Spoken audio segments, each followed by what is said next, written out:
Hello guys, welcome back to the Gyan Zone again. आ गए हैं फिर से हम एक और नई और मज़ेदार वीडियो लेके लिनक्स की सीरीज़ में। सो बेसिकली आज का जो हमारा एजेंडा है वो है यूज़र एंड ग्रुप मैनेजमेंट। हम आज समझेंगे यूज़र एंड ग्रुप का लिनक्स ऑपरेटिंग सिस्टम में क्या रोल है। हालांकि ये सिमिलर ही है विंडोज़, बट इसका जो मैनेजमेंट है कि यूज़र को मैनेज कैसे करते हैं, और कुछ और फीचर्स हैं जो कि अलग हैं विंडोज से। बट आज की वीडियो में सिर्फ हम यूजर्स कवर कर रहे हैं। यूजर कैसे क्रिएट करते हैं, उसकी सपोर्टिव फाइल्स क्या हैं, उसकी डिफॉल्ट डायरेक्टरी जो बनती है उसको हम चेंज कैसे कर सकते हैं, उसका जो डिफॉल्ट सेल होता है उसको हम कैसे चेंज कर सकते हैं, यूजर रिमूव करना, यूजर को डायरेक्टरी यानी डेटा के साथ रिमूव करना, यूजर को लॉक करना।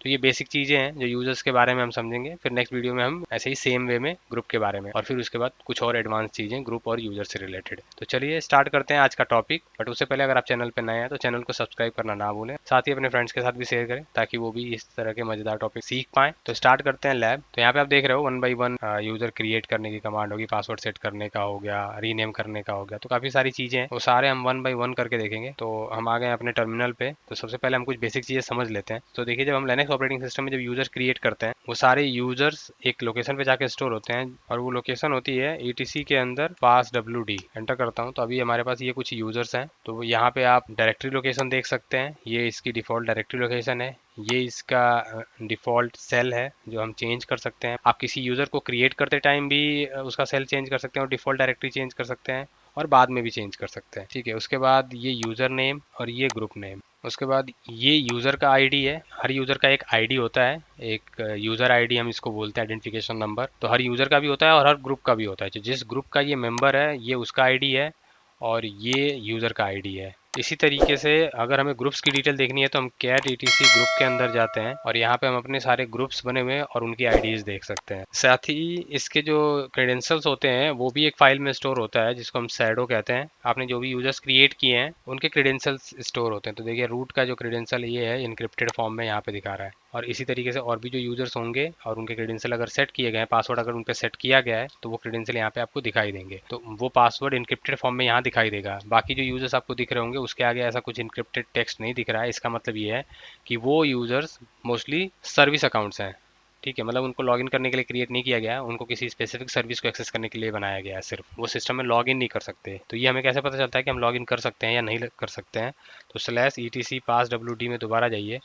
जिस भी यूज़र के सामने अगर नो लॉगिन लिखा हुआ है, इट मीन्स एक सेल है जो नो लॉगिन के नाम से है, जिसके अंदर अगर हम कोई भी यूज़र रखते हैं तो वो यूज़र लॉगिन नहीं कर सकता सिस्टम में। सो नो लॉगिन के अलावा हमारे पास और भी सेल्स होती हैं, जैसे एसएस हो गया, बैस हो गया। अगर इन सेल में हम रखते हैं यूजर्स को तो वो लॉगिन कर सकते हैं यूजर्स। कुछ और चीज़ें होती हैं जो उनको डिफ्रेंशिएट करती है, जैसे वो सिक्योरिटी की पॉइंट्स हो गए, कुछ कमांड्स हो गई। तो ये चीज़ें होती हैं जो उनको डिफ्रेंशिएट करती है। ठीक है, वो एक अलग टॉपिक है। तो फिलहाल हम इस टॉपिक पे वापस आते हैं और यूज़र क्रिएट करते हैं। और अगर आपको सिंपली यूज़र क्रिएट करना है तो यूज़र एट और यूज़र का नाम आप दे सकते हैं, जिस नाम से भी यूज़र आप क्रिएट करना चाहते हैं। तो अगर मैं कैट स्लैश ETC पास WD में जाऊँ तो मुझे अब एक नया यूज़र दिखेगा जिसका आईडी है 1000। जैसे ही हम यूज़र क्रिएट करते हैं उसका एक ग्रुप भी बन जाता है, सेम नाम से एक ग्रुप क्रिएट होता है और उस ग्रुप को भी नंबर मिला है 1000। तो अगर मैं कैट स्लैश ETC ग्रुप देखता हूँ तो यहाँ पे मुझे एक किंग नाम का ग्रुप भी दिखेगा। तो बाय डिफॉल्ट जब हमको यूज़र बनाते हैं सेम नाम से एक ग्रुप बनता है और वो यूज़र उस ग्रुप का मेंबर बन जाता है। अगर आप मेंबरशिप चेंज करना चाहते हैं, प्राइमरी मेंबरशिप चेंज करना चाहते हैं, या इस यूज़र को किसी और में ऐड करना चाहते हैं,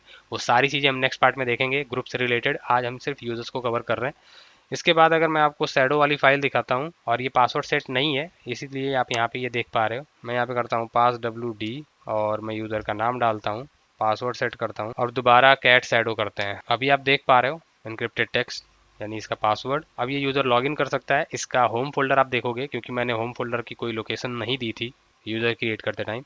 तो अगर मैं ls/home करता हूँ तो यहाँ पे एक किंग नाम का फोल्डर बन गया है। तो जब भी ये यूज़र लॉगिन करेगा तो उसका डिफॉल्ट फोल्डर यही होगा और यहाँ पे वो डेटा रख सकता है। अभी इस यूज़र से लॉगिन करके देख लेते हैं, फिर इसको लॉक करके देखेंगे यूज़र कैसे लॉक कर सकते हैं। किंग पासवर्ड एंटर करते हैं और हम लॉगिन कर लिया हमने।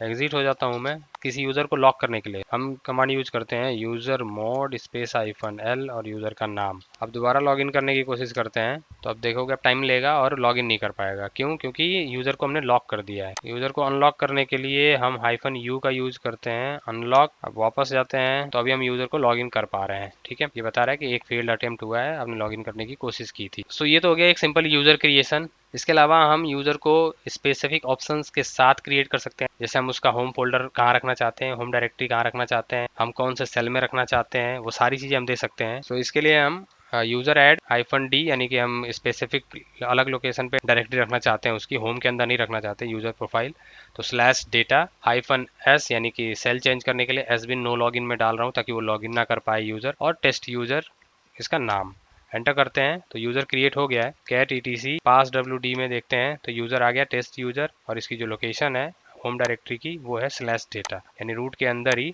डेटा नाम का फोल्डर। तो अब ये जब भी यूज़र लॉगिन करेगा तो इसी फोल्डर में रीडायरेक्ट किया जाएगा और उसका सारा डेटा वहीं पे सेव हो। बट हमने इसको नो लॉगिन सेल में रखा है तो ये लॉगिन ही नहीं कर पाएगा। अगर मैं पासवर्ड इसको सेट भी कर दूं और मैं ट्राई करूं कि लॉगिन कर सकूं इसके through, test user password enter करता हूं तो नहीं लॉगिन कर सकते। इसी तरीके से आप सेल बदलना चाहते हैं तो यूज़र मोड -s, और आप कौन सा सेल में लेना चाहते हैं आप बिन बैश और यूज़र का नाम। अब अगर मैं यूज़र को लॉगिन करता हूँ टेस्ट यूज़र और पासवर्ड तो लॉगिन कर पा रहा हूँ। ठीक ऐसे ही अगर हम यूज़र को रिमूव करना चाहते हैं तो कमांड होती है यूज़र del, और जो भी आप यूज़र रिमूव करना चाहते हैं लाइक टेस्ट यूज़र। ये सिंपल डिलीट की कमांड है, सिर्फ यूज़र को रिमूव करता है, ठीक है। लेकिन हम चाहते हैं कि नहीं, जब यूज़र को हम रिमूव करें उसके साथ साथ उसकी होम डायरेक्टरी भी रिमूव हो जाए। सो अगर आप अभी देखेंगे तो स्लैश के अंदर आपको डेटा का फोल्डर मिलेगा, हमने जबकि टेस्ट यूज़र डिलीट कर दिया है। सो इसलिए अगर किसी यूज़र को कम्प्लीटली उसके डेटा के साथ रिमूव करना है, ये कम्प्लीटली डिपेंड करता है हमारी रिक्वायरमेंट पे कि हम यूज़र का डेटा रखना चाहते हैं या नहीं रखना चाहते। रिमूव करना है तो -r एंड यूज़र का नाम एंटर करते हैं। ls होम में आप जाइए, अब आपको किंग नाम का फोल्डर यहाँ पे नहीं दिख रहा है।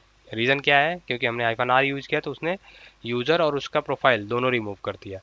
सेम वे में अगर कोई यूज़र लॉगिन रहता है तो आप जब ये कमांड चलाते हो तो हो सकता है वो ना चले, तो उसके लिए कमांड होती है यूज़र del -f और यूज़र का नाम। इससे क्या होता है, यूज़र को फोर्सफुली रिमूव कर दिया जाता है इवन वो यूज़र लॉगिन है तभी भी, ठीक है। इसके अलावा और भी चीज़ें हैं, जैसे यूज़र को लॉग ऑफ करना है तो आप यहीं बैठे बैठे यूज़र को लॉग ऑफ कर सकते हैं, pkill -u और यूज़र का नाम दीजिए और यूज़र लॉग ऑफ हो जाएगा। तो अभी कोई यूज़र इस नाम से है नहीं, एक यूज़र क्रिएट कर लेते हैं, user add king passwd। So basically user create करने के बाद इसमें पासवर्ड सेट करना होता है, तो passwd किंग लिखने का मतलब है कि किंग के लिए पासवर्ड सेट करना है, तो हमने पासवर्ड सेट कर दिया। मैं इसको लॉगिन कर लेता हूँ।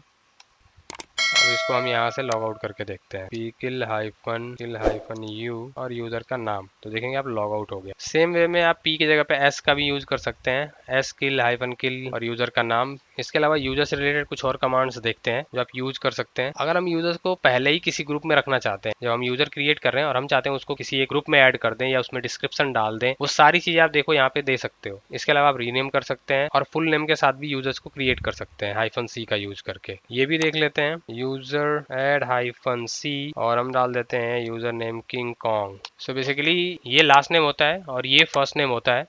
सो फर्स्ट नेम से ही आपका यूज़र क्रिएट होता है। तो अगर मैं यहाँ पे रन करता हूँ और कैट etc passwd में जाता हूँ तो देखो आपको कॉन्ग के नाम से आपको यूज़र मिल जाएगा। इसी तरीके से अगर आप रीनेम करना चाहते हैं किसी यूज़र को तो आप यूज़र मोड स्पेस -l और यूज़र का न्यू नेम क्या रखना है और ओल्ड नेम क्या है एंटर करते हैं। अगर आप कैट etc passwd में जाते हैं तो अब देखिए यूज़र का नाम चेंज हो गया होगा। सेल चेंज करना, होम डायरेक्टरी चेंज करना, ये मैंने बता ही दिया है।